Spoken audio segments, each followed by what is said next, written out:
What's going on, Washington Football Nation? It's your guy Rio, and we're back on.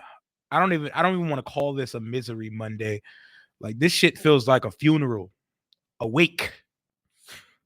Yesterday was the most embarrassing, demoralizing shit I've ever seen in my life. Our Washington football team lost to our arch rival Dallas Cowboys 56-14 in a game that didn't even feel that close. Feel like the score was like 74-3. It didn't feel like we scored shit. There's no reason to even look at the box score, the stat sheet, or anything because we produced nada yesterday. Zippy, zilch. We did nothing positive yesterday. They whooped our ass so bad. We have 2-star players on the team fighting on national TV like some fucking juveniles. That's how bad we looked yesterday. Dallas owns us. They own us right now. Don't say anything. I don't want to hear one defense, excuse, or justification for that shit that we watched yesterday for about 4 hours. I don't want to hear shit about COVID. I don't want to hear shit about referees. And I don't want to hear shit about players missing. I don't care who we put on that field yesterday. Dallas was going to dig in our ass. I don't care who we put on the field yesterday. I don't care. Gibbs teams get on that field yesterday. They would have got their ass spanked. It's embarrassing. It's embarrassing. And as a fan, we deserve so much better than this shit for all the time, money, and hours of conversation and keeping these motherfuckers relevant. We deserve so much better than this shit. Losing games is normal. It happens. The Lions don't lose like this. The Jags don't lose like this. And we did it on a grand scale, a grand stage for the whole world to see. And they put us over their laps and whooped our ass like teachers used to paddle children back in the day in school. That's like, there's nothing positive about this game. There's not one single positive. Oh, I got one. De'Ami Brown caught a pass. Let's watch the nation. Let's clap it up because De'Ami Brown caught 2 passes. He had about 50 yards. He made a catch. He actually looked like a football player in the NFL for the first time all season. I found it fucking positive. I'm not looking for another one. We're ass. We are ass, and the season is over. And I once again drank the Kool-Aid after the 4-game winning streak. I brought the Kool-Aid back. I drank a couple glasses of that shit. No, I drank the whole pitcher of that shit. And I should have listened to people like my guy AJ over at the Trapper Dive podcast with Jamal and Dre. He tried to tell me to temper the expectation, but I was running on a high because I'm not used to 4-game winning streaks. I called out Dallas. We won Dallas. We screamed it through the stadium. We had it echo through all of that shit stadium in Landover. And then they whooped our ass once. And they put the nail in the coffin last night. 56-14. To me, this is the worst performance I've ever seen this team have. And yes, that includes the Monday Night Massacre versus Michael Vick and the Eagles the day after we gave Donovan McNabb an extension back in 2010. This was worse for me. This was worse. There was actually moments in that game in the second quarter where they were actually putting up points and looking like they could quasi make it a game. But last night, we looked like a fucking Pop Warner team on the field with a professional. We look like a father teaching his son a lesson. That's what it looks like. Like they're our dads. You know how Mark Holmes is my pops now? And here's the shirt, by the way, for everybody that was bitching about it in my live stream yesterday. You know, I've kind of had COVID and not been home for a week. I don't got time to be prioritizing a fucking shirt when I got real life shit going on, but it's cool. Y'all talk y'all shit and enjoy your moment. I'm not going to talk trash about how you guys are going to choke in the playoffs. I'm not going to do it because I don't have the fucking right to sit up here and insult a team with 11 wins. What do I look like? What the fuck do I look like insulting a team with 11 wins with a couple games left? What do I look like? Like a fucking fool. That's what I look like if I did that. Ron Rivera, you should be fucking ashamed of the performance that your team put out there yesterday. And I'm not gonna give those benches another second of conversation because they're not fucking worth my time, because there's more important things to get to on the football field. That team looks unprepared. That team looks uninspired. And that team looked defeated from the second they came out the goddamn locker room. They don't look like they belong. They look lost. It's pathetic. It's pathetic. It's like no matter what regime you trot into this organization, it's going to always be shit. We just cannot have nice things, and we refuse. We refuse to take advantage of opportunities. Don't mention the roughing the passer that got missed. Don't want to hear it. Don't want to hear the taunting penalty that got missed. None of that will change the outcome of yesterday. There is no way you can reverse a 56-14 outcome. Dak Prescott looked like the second coming of Jesus of Nazareth yesterday. He completed he only had 10 incompletions, 4 touchdowns.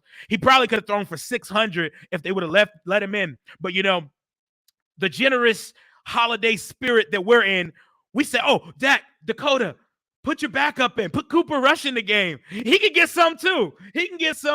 Put your backups in. Put these unknown fucking skill players in, and they can come get 60, 70-yard runs on us." The shit is not okay. It's not okay. And we cannot keep putting up with this shit. Don't excuse it. Don't excuse it.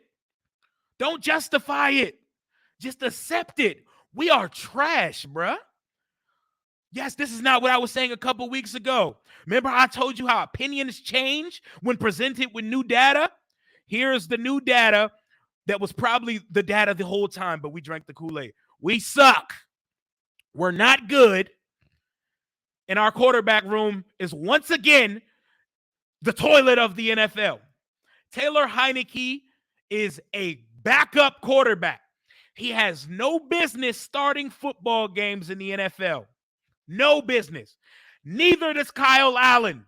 So I'm not even going to do this stupid juxtaposition, high splitting up into factions of fanhood between the two quarterbacks for these guys, because all it is Beck versus Grossman in 2021. Neither of them the fucking answer. They can fight it out to see who's going to be the backup, because we need a quarterback. I don't care how it comes. Trade. It ain't going to be signing unless a big name's released. So it's going to be trade or draft or both. I don't mind having both, but nothing's going to change here until we get a quarterback here for starters. There's more problems than the quarterback. Like the fact that our defense is now giving up the most fucking points in the NFL.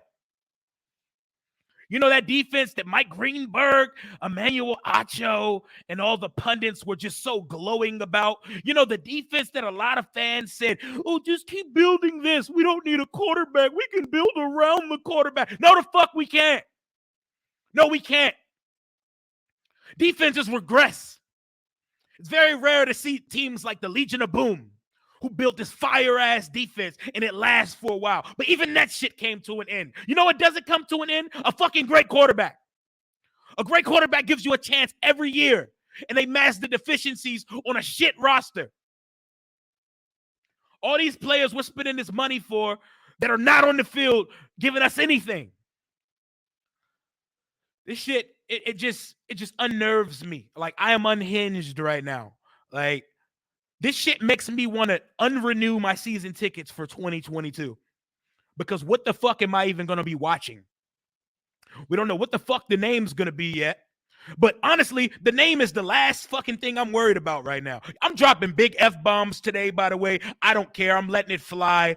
This is a funeral today. The 2021 Washington football team is dead. And since the name's about to change, the Washington football team in general, it's dead right now. Rest in goddamn peace. Pour one out for these bum-ass motherfuckers. I love this goddamn team.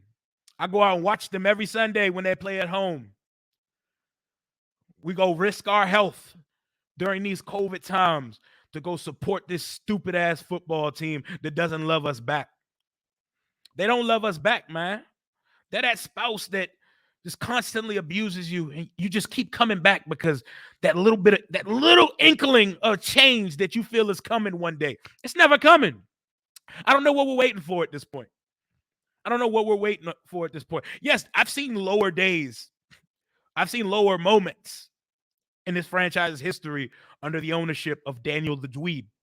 But last night was the most pathetic effort I've ever seen. And today I sit here ashamed to be a Washington football team fan.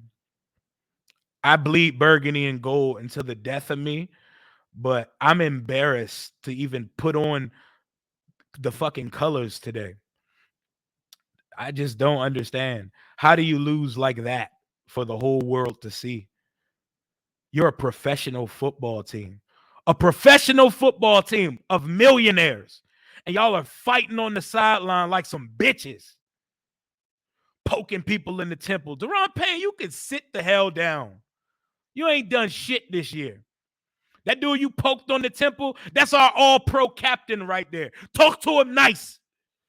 But it's cool. You're going to be on your way out real soon anyway, because there's no reason to pay another defensive lineman on this team right now. Maybe when Sweat comes, if he actually gets better at football and fucking produces. Maybe if Chase Young decides he's going to actually be a good football player next year, because he wasn't this year. But right now, we need to fucking pause on that fucking defensive line and get to plan A. The only thing that should be worried about before we figure anything else out here. What are we doing at quarterback? I can't watch no more journeyman Jags, man. I can't do it, bruh. I can't. I can't watch Mitch Trubisky come in this motherfucker and start next year. I don't want Jimmy Garoppolo. I don't want Tyrod Taylor. I don't want none of these Band-Aid, mediocre-ass quarterbacks playing for my football team anymore. I cannot stand to see it one more time. I can't do it, man. I don't even know what else there is to say. I don't know what else there is to say. I'm embarrassed to be a fan of the Washington football team today. Dallas fans, take your victory lap. Call us whatever you want to call us. Y'all own us right now. We are property of you guys. You guys fucking own us. Y'all are fucking Daniel Snyder right now. Y'all own this football team. Y'all own our stupid ass stadium. And at least y'all have a shot at the dance. So who the hell are we to talk shit about that? 56-14. Say it with me. 56-14 in an NFL primetime game with playoff implications. Playoffs.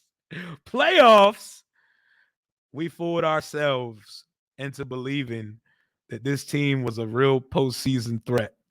And I don't even know what to say. I don't know what to say, man. The joke's on us. Joke's on us. Joke's on me. I have no ambition to even see this team for the rest of the season. I'm going to watch them, but it hurts my heart. Like, the season's over. There's nothing else to watch at this point. Lose the last 2 games. Boost your draft position, and the world is your oyster. Bring on the offseason. It's all over, folks. But as always, hail to the nameless football team. Thank you for everybody for checking up on your boy. Deuces.